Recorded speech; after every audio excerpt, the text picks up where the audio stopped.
కాంగ్రెస్, జై కాంగ్రెస్. సభకు నమస్కారం. వేదిక మీద ఉన్న మనందరి అభిమాన నాయకులు, రాష్ట్ర ముఖ్యమంత్రి వర్యులు పెద్దలు రేవంత్ రెడ్డి గారికి, ఈ కార్యక్రమానికి అధ్యక్షత వహిస్తున్న స్థానిక శాసనసభ్యులు మొరలన్నకు, అదే రకంగా మనందరి అభిమాన party Congress party parliament Mahabubnagar మహబాద్ పార్లమెంటు అభ్యర్థి బలరాం నాయక్ గారికి, పెద్దలు తుమ్మల నాగేశ్వరరావు గారికి, సీతక్క గారికి, ఇంకా సహచర శాసనసభ్యులు ఉన్నారు వారందరికీ, వేదిక మీద ఉన్న కాంగ్రెస్ పార్టీ వివిధ హోదాల్లో ఉన్న నాయకులందరికీ, వేమి నరేంద్ర రెడ్డి అన్నకు, అదే రకంగా ఏఐసిసి సెక్రటరీ గారు రోహిత్ చౌదరి గారు, వేదిక ముందున్న కాంగ్రెస్ కుటుంబ సభ్యులందరూ, ప్రింట్ అండ్ ఎలక్ట్రానిక్ మీడియా మిత్రులు, సేనా రామ్ రామ్. చాలా సంతోషం. ముఖ్యమంత్రి గారి సమక్షంలో వేలాదిగా మీరు ఏదైతే ఆనందాన్ని వెల్లబుస్తూ బలరామన్న నాయకత్వాన్ని రాబోయే పార్లమెంటు ఎన్నికల్లో భారతదేశ ప్రధానిగా రాహుల్ గాంధీ గారిని చేసే దాంట్లో భాగంగా మహబాద్ పార్లమెంటు నుంచి బలరాం నాయక్ గారిని అత్యధిక మెజార్టీతో పంపిస్తామని మీ సంతోషంతో తెలియజేసినందుకు మనస్ఫూర్తిగా మీ అందరికీ హృదయపూర్వక అభినందనలు, కృతజ్ఞతలు. దేశం కోసం ఆనాడు ఇందిరాగాంధీ గారు, రాజీవ్ గాంధీ గారు ప్రాణాలు అర్పించిన సంగతి మీకు తెలుసు.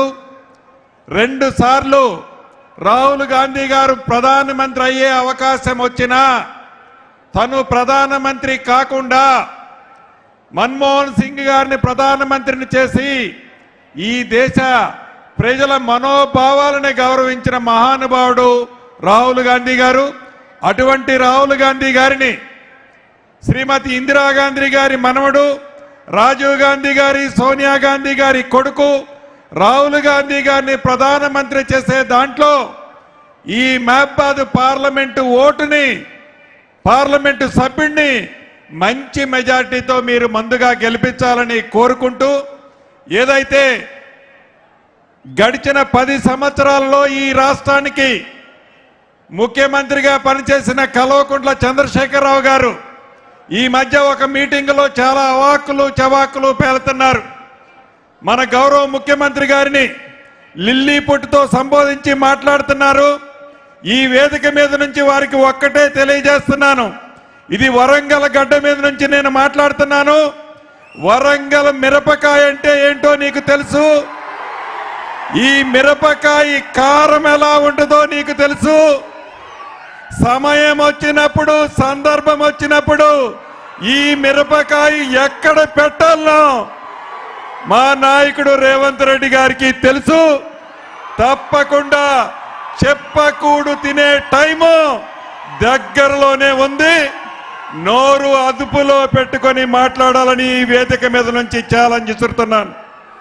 అంతేకాదు, ఆనాడు ఫోన్ ట్యాప్ చేసి మా వేదిక మీద ఉన్న ముఖ్య నాయకులే కాదు, వేదిక ముందున్న వేలాది మంది మీ అందరి ఫోన్ ట్యాపులు కూడా చేసిన ప్రబుద్ధుడు. ఆ ప్రబుద్ధుడు చిట్ట చివరికి మీరు మీ బిడ్డతో మాట్లాడినా, మీ భార్యతో మాట్లాడినా, మీ స్నేహితుడితో మాట్లాడినా మనిషి స్వేచ్ఛను హరించిన దౌర్భాగ్య ప్రభుత్వం గత ప్రభుత్వం. దాంట్లో ఒక్క కల్వకుంట్ల చంద్రశేఖరరావు గారే కాదు, ఆనాడు దాంట్లో పాలు పంచుకున్న ప్రతి ఒక్కరికి భవిష్యత్తులో శిక్ష తప్పదు.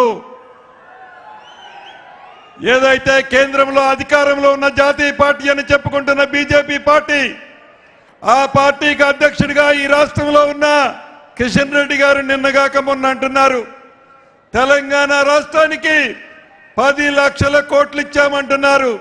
అయ్యా కిషన్ రెడ్డి గారు, తెలంగాణ రాష్ట్రానికి 10 కోట్లు, మీ 10 లక్షల కోట్లు మీరేమన్నా బిచ్చమిచ్చారా? మీరేమన్నా అదనంగా ఇచ్చారా?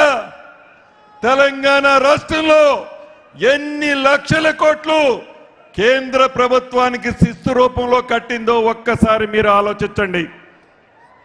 అంతేకాదు ఆనాడు రాష్ట్ర విభజనలో ఏవైతే హామీలు ఇచ్చారో ఈ మహబాద్ పార్లమెంటు పరిధిలోని బయ్యారం ఉక్కు కానీ ఈ రోజుకి కూడా మీరు ఇచ్చిన హామీలాగానే మిగిలింది.